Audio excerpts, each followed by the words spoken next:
Hello बच्चों, आप सभी का जो है मैं झा सर के यूट्यूब चैनल पे स्वागत करता हूं। और मैं आपका जो है मैथ्स का जो समस्या है, जो अभी हर सप्ताह हमारे राजनांदगांव जिला में साप्ताहिक मूल्यांकन चल रहा है, उसके अंतर्गत गणित विषय का जो है मैं आज आपको द्वितीय सप्ताह का प्रश्नों का हल करके बता रहा हूँ। जिसमें सबसे पहला प्रश्न आपके पास पूछा गया है, एक प्रश्न दिया हुआ है आपके पास कि बिंदु 2 ऋण 7 निर्देशांक समतल के किस चतुर्थांश में होगा? प्रथम चतुर्थांश, द्वितीय चतुर्थांश, तृतीय चतुर्थांश या चतुर्थ चतुर्थांश?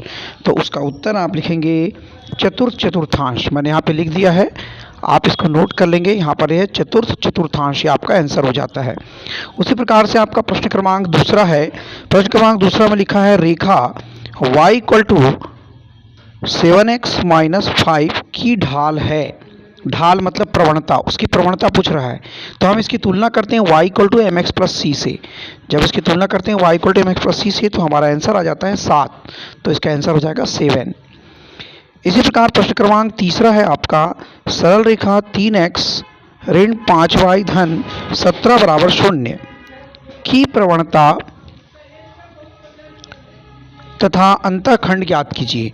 ये सरल रेखा दिया हुआ है 3x ऋण 5y धन 17 = 0। अब प्रश्न में कहता है कि इसकी प्रवणता और c का मान, अंतःखंड का मान ज्ञात करो, यानी कि m और c आपको फाइंड करना है। तो m और c फाइंड करने के लिए मैं क्या कर देता हूँ, इसमें सबसे पहले दिए गए समीकरण को y = mx + c में लिखने का प्रयास करूँगा। y = mx + c के रूप में लिखूंगा। तो उसको लिखने के लिए क्या करना पड़ेगा, पहले पक्षांतर करेंगे। तो मैंने 5x को पक्षांतर कर दिया तो 3x धन 17 आ गया। 5 से इसको भाग दे दिया। भाग देने के कारण यह मेरा मान जो है y = mx + c के रूप में आ गया। जब ये इस रूप में आ गया तो मैं इसकी तुलना करता हूँ, y = mx + c से इसकी तुलना करता हूँ। जब मैं इसकी तुलना करूँगा तो m बराबर देख सकते हैं, m बराबर कितना मिल रहा है 3/5 और c बराबर मुझे मिल गया 17/5। तो मेरा उत्तर हो जाता है प्रवणता बराबर 3/5 और y से काटा गया अंतःखंड c बराबर हो गया 17/5। आप इस प्रकार से प्रश्न क्रमांक तीसरे का उत्तर दे सकते हैं। आपके पास ये 2 उत्तर आपको प्राप्त हो गए। उसी प्रकार से आप जो है प्रश्न क्रमांक चौथे को देखेंगे। चौथे में आपके पास 2 बिंदु दिया हुआ है। प्रश्न क्रमांक चौथे में लिखता है कि बिंदुओं P 2 ऋण 3 तथा Q 5 ऋण 7, यहाँ पे 2 बिंदु दिया हुआ है। मैं आपको दिखाता हूँ, देखिए 2 बिंदु दिया हुआ है। ये हमने प्रश्न क्रमांक जो है चौथे को बनाया है। बिंदु P और Q, ये 2 P और Q 2 बिंदु दिए गए हैं। हमने इन दोनों बिंदुओं को ले लिया है। P का मान 2 ऋण 3 है, इसके निर्देशांक है, तो इसको हम x1, इसको हम बोल सकते हैं y1। Q x2 और y2, इन दोनों के बीच का हमको जो है दूरी ज्ञात करना है, डिस्टेंस बिटवीन 2 पॉइंट्स। तो हम PQ का मान निकालते हैं। तो PQ का मान निकालने के लिए √x2 - x1 का whole square plus y2 - y1 का होल स्क्वायर वाला फार्मूला इस्तेमाल करेंगे। जो आपका पहला बिंदु दिया है इसको x1 y1 बोल रहे हैं, दूसरे बिंदु को x2 और y2 बोल रहे हैं। आप चाहें तो अपने सुविधा के लिए इसमें थोड़ा सा बदलाव कर सकते हैं। यहाँ पे x1 y1 नीचे में लिख सकते हैं, x2 y2 आप चाहें तो अलग से मान रख के लिख भी सकते हैं। इसके मान को रख देता हूँ मैं यहाँ पर। देखिए x2, ये x1 हो गया, ये x1 हो गया और ये x2 हो गया। तो इनके मानों को जब मैं यहाँ पर रख देता हूँ तो मेरे पास मान जो है y2 y1 y2 की जगह आ गया ऋण 7 और y1 की जगह मिल गया मुझे ऋण 3। इन सभी मानों को जब मैं यहाँ रख दिया तो 5 में से 2 घटा तो उत्तर आ गया 3। तो 3 की घात 2 ऋण 7 में मैं जो है मान रख देता हूँ, तो मुझे जो है उत्तर आपका इसको प्राप्त हो जाएगा।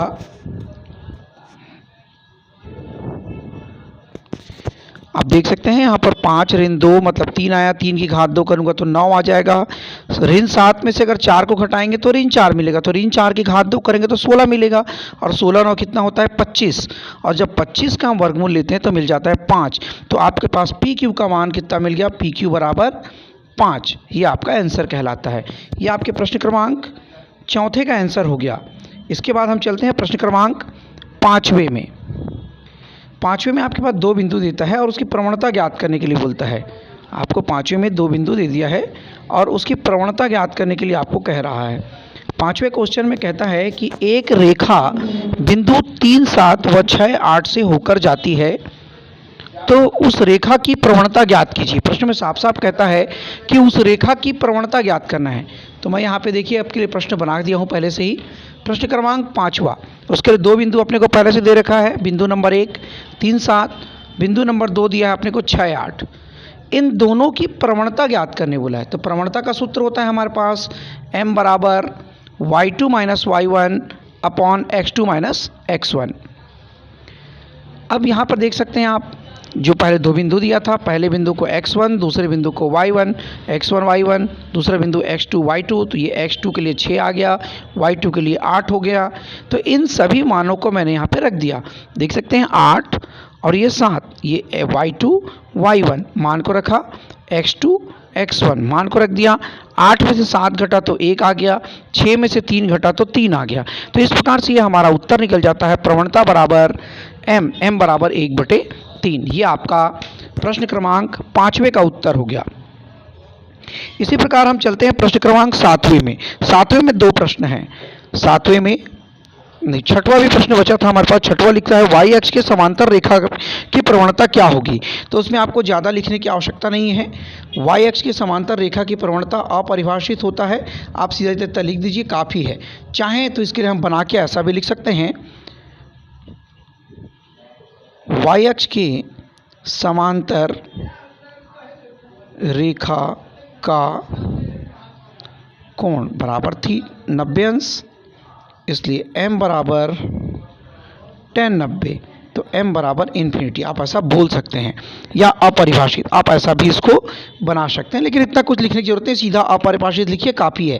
तो प्रश्न में सिर्फ इतना ही पूछा है कि उसकी जो है प्रवणता क्या होगी, कैसे निकलेगी, ये नहीं पूछा है। तो आप सीधा सीधा उसको अपरिभाषित लिख के छोड़ दें। गणित है, इसमें ज़्यादा डिटेल करने की आवश्यकता नहीं है। चलिए प्रश्न क्रमांक 7 की बात करते हैं। प्रश्न क्रमांक 7 में जो है 2 प्रकार के प्रश्न हैं। अथवा वाला प्रश्न है ये, इसमें आपके पास ऑप्शन है। तो ऑप्शन में पहला प्रश्न आप बनाइए, जिसमें कि कहता है कि एक रेखा बिंदु 5, 7 से होकर गुजरती है और इसकी ढाल 2/3 है।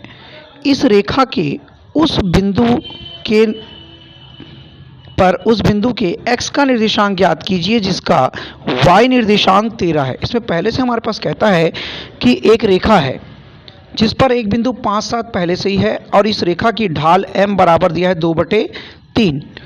कहता है कि रेखा पर एक अन्य बिंदु का x निर्देशांक x है। मान के चले अपन y निर्देशांक उसने दे रखा है 13, तो ये बिंदु कैसा हो गया, x और 13 हो जाएगा। ये जो नया बिंदु अपने को मिला है, ये बिंदु क्या कहलाएगा, x और 13 कहलाएगा। तो इसकी प्रवणता क्या हो गई, m बराबर y2 minus y1 x2 minus x1 formula हो गया। बस इसमें कुछ नहीं कर दिया, हमने यहाँ पे मान रख दिया, m का मान रख दिए 2/3, 13 ऋण 7, यहाँ से देख के ये x1 का मान हो गया, y1 का मान रख दिया वहाँ पर, और इससे हमारे पास 13 ऋण 7 x ऋण 5 हम मानों को रख देते हैं। इसको सॉल्व करेंगे तो 13 में 7 गया तो 6, x ऋण 5 इसको तिर्यक गुणा कर देंगे आप, 2 से इसको गुणा करेंगे तो 2x और 2 पंचे 10 और 6 त्रिक 18। फिर मैंने इसको पक्षांतर किया। जब मैं इसको पक्षांतर करता हूँ तो 2x ऋण 10 बराबर कितना हो गया, 18। पक्षांतर फिर इसको करना पड़ेगा दोबारा, तो 18 ऋण 10 घटा 18 में 10 जुड़ जाएगा यहाँ पक्षांतर होने के कारण। ऋण 10 जो उधर जाके धन 10 बनाया, तो 18 10 कितना हो गया, 28। 28 को 2 से अपन भाग देते हैं तो मिल जाएगा 14। तो x का निर्देशांक कितना आ गया, 14। जो प्रश्न था हमारे पास कि x का निर्देशांक ज्ञात कीजिए। इसी के अथवा वाला जो प्रश्न है उसमें हमारे पास पूछा है उसने कि इसका जो है आप 8 की ओर चलते हैं। प्रश्न क्रमांक 8 में आपको क्या कहता है, बस लास्ट और 8 और 9 2 क्वेश्चन आपके पास बचते हैं। तो हम 8वें नंबर प्रश्न में चलते हैं। 8वें नंबर प्रश्न में भी 2 क्वेश्चन हैं जिसमें कि आपको ऑप्शन प्राप्त होता है। पहला क्वेश्चन देता है कि उस सरल रेखा का समीकरण ज्ञात कीजिए जो y अक्ष के से अंतःखंड 3 काटता है और जिसकी प्रवणता 5/4 है। बहुत सरल सा सवाल है ये।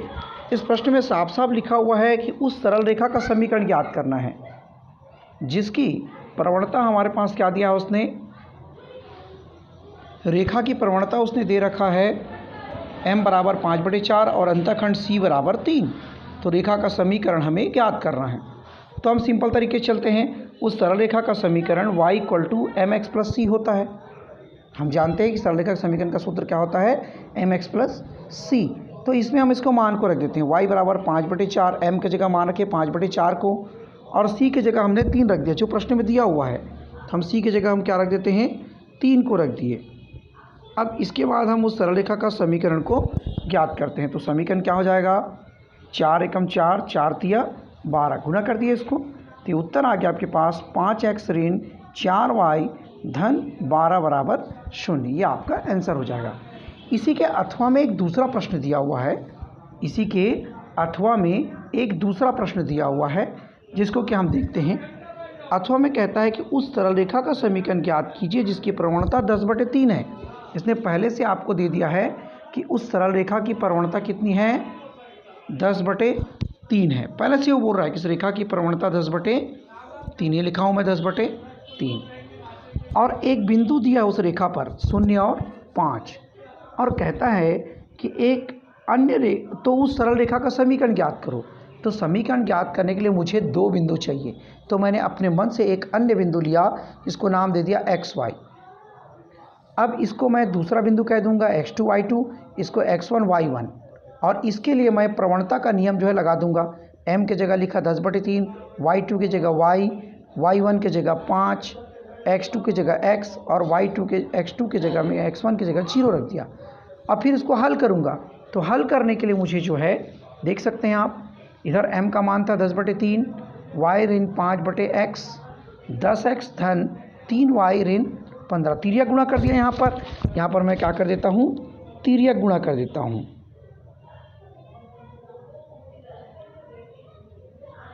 तिर्यक गुणा, जब मैं यहाँ पे तिर्यक गुणा किया तो ये आ गया 10x, 3y, 3 पंचे 15। तो इससे हमको क्या मिल जाता है, 10x ऋण 3y धन 15 बराबर 0। ये हमारा अभिष्ट समीकरण प्राप्त हो जाता है, ये हमारा उत्तर हो जाएगा। ठीक है, आराम से आप इसको बना सकते हैं, बहुत ज़्यादा मेहनत करने की आवश्यकता नहीं है। फिर देखिए प्रश्न क्रमांक 9, जो लास्ट क्वेश्चन है आपका। 9 में भी ऑप्शन है, तो मैं उसके पहले क्वेश्चन को छोड़ दिया हूँ क्योंकि वो भी ग्राफ वाला है, तो ग्राफ वाला बनाने में थोड़ा समय लग रहा है। तो हम उसके नीचे वाले क्वेश्चन को देख रहे हैं जो कि परफेक्ट है। उसमें हमारे पास 2 बिंदु दिया हुआ है पहले से ही, वहाँ पे a और b 2 बिंदु दिया हुआ है, 7x, 7, 1, 3, 5। प्रश्न को मैं पूरा पढ़ देता हूँ। x और y के से एक संबंध ज्ञात कीजिए ताकि बिंदु एक्स वाई बिंदुओं 7, 1, 3, 5 से समदूरस्थ हो। उसने स्पष्ट कह दिया है। तो मैं यहाँ पे इस प्रकार से देखो P लिया, x1 a का मान लिखा, यहाँ b का मान लिखा ताकि मेरे को समझने में सुविधा हो। तो यहाँ पे देखिए PA बराबर PB, तो मैंने यहाँ PA बराबर PB लिख लिया। अब जब PA बराबर PB लिखता हूँ तो मेरे पास सूत्र होता है, कौन सा सूत्र होता है, 2 बिंदुओं के बीच की दूरी x2 - x1 का whole square plus y2 - y1 का होल स्क्वायर। उसमें मैंने मान रख दिया, तो मैंने इसको x2 इसको x1 बोला, तो x - 7 हो गया, y2 - y1 तो y -1 इसका स्क्वायर लग गया। उसी प्रकार से दूसरे पक्ष में भी कर दिया, फिर मैंने दोनों पक्षों का वर्ग कर दिया, तो ये रूट गायब हो जाएगा। इसके बाद मैं यहाँ पे देखता हूँ ये जो मान है x - 7 का स्क्वायर, इस पर मैंने सूत्र लगा दिया a square plus b square minus 2ab, सरकारी प्लस जो पहले से आपको प्राप्त होता है। फिर y यहाँ पे a minus B whole square, इसमें भी लगा दिया, फिर इक्वल का चयन था, फिर यहाँ भी ये वाला सूत्र लगाया, फिर यहाँ भी, यहाँ 4 बार लगा a minus B whole square का सूत्र, 1 2 3 4 4 बार लगा दिया। तो ये आ गया आपके पास x स्क्वायर, और यहाँ पे ये y स्क्वायर उसको जमा लिया। फिर मैं देखा 7 दूनी 14x, 2 एकम 2y, और 7 का वर्ग मतलब 49, और 1 एकम 1, तो 49 और 1 कितना हो गया 50। उसी प्रकार से ये x स्क्वायर, y स्क्वायर, 3 का वर्ग 9 आ गया, 5 का वर्ग किया तो 25 मिल गया, 3 दूनी 6 तो 6x हो गया, और यहाँ पे 2 पंचे 10y, सबको जमा दिया। दोनों पक्षों में देखो, इधर x स्क्वायर, यहाँ भी x स्क्वायर है, काट देंगे, यहाँ y स्क्वायर है, यहाँ भी y स्क्वायर है, काट सकते हैं इसको। तो हमारे पास क्या बचा, ऋण 14x 2y 50 बराबर ऋण 6x ऋण 10y 25 9 5 14 या 34 हो गया। अब इन सभी को मैं एक तरफ पक्षांतर कर दिया। जब एक तरफ पक्षांतर कर देता हूँ तो मुझे क्या क्या उत्तर मिल जाता है उसको देखिए। उससे हमारे पास क्या मिल जाता है, ऋण 14 ऋण 2y,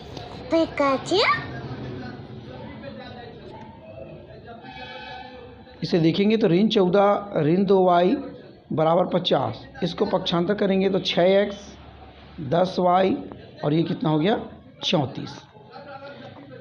x को x के साथ घटा दिया तो ये 8 हो गया। 2y जो है 10 के साथ गया तो 8 आया। ये 50 में से 34 गया तो 16 बचा। सब में से ऋण 8 कॉमन हो रहा था तो ये x हो गया, ये y हो गया। या अपन कह सकते हैं ऋण 8 का भाग देने पर, ऐसा भी बोल सकते हैं। और सब में ऋण उत्तर क्या बचेगा, x ऋण y ऋण 2 बराबर 0। ये आपका आंसर हो जाता है। ये आपका सवाल जो है इस प्रकार से आपका असाइनमेंट कंप्लीट हो जाता है। तो आप लोग असाइनमेंट को आंसर को नोट करें और नोट करके जल्दी से जल्दी जमा कर दें। Best of luck.